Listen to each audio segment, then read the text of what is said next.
going to show you how to write a basic formula to demonstrate a couple of important concepts. First, to help us keep everything straight, let's click this plus sign to add a new worksheet. Then double-click the worksheet tabs and type names.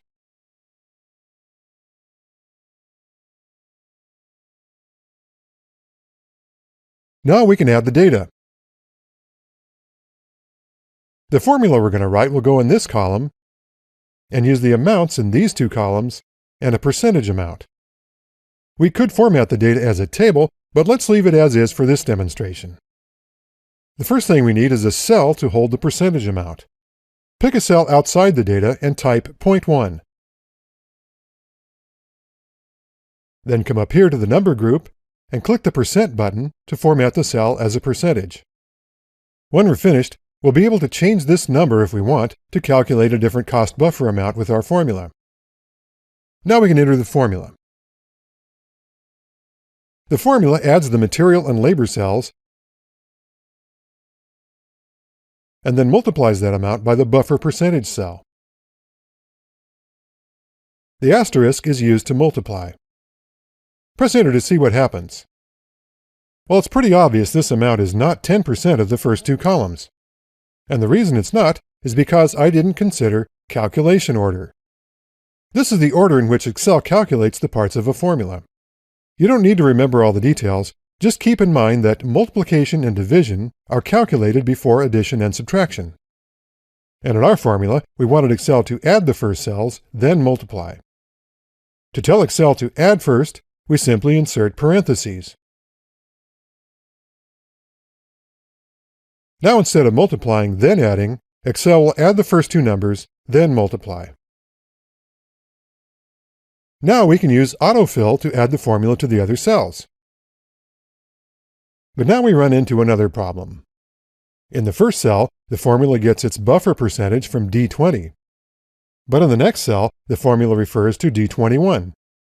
And since D21 is empty, the formula multiplies by 0 and returns a value of 0. But why did Excel change this cell reference to D21?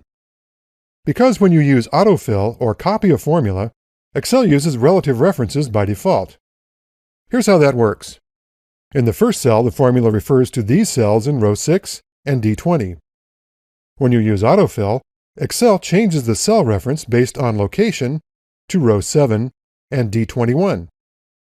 In most cases, this is what you want.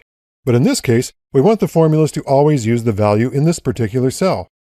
To make that happen, we need to change the cell reference to an absolute reference. In the formula, click D20, and then type $signs in front of the D and the 20.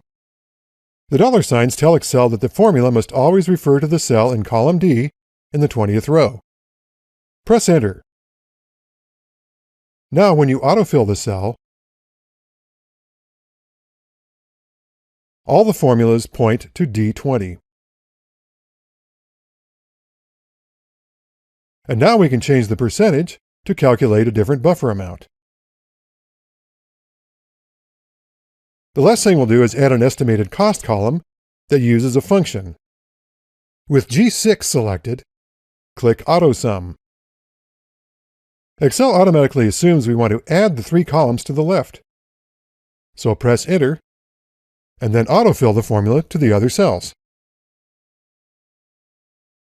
In this course, you've learned the basics of creating your first Excel workbook. Where do you go next? Well, try exploring Excel 2013 on your own. For example, you can quickly create charts and use these buttons to add formatting. To dig even deeper into Excel features, tools, functions, and formulas, check out the links in the course summary.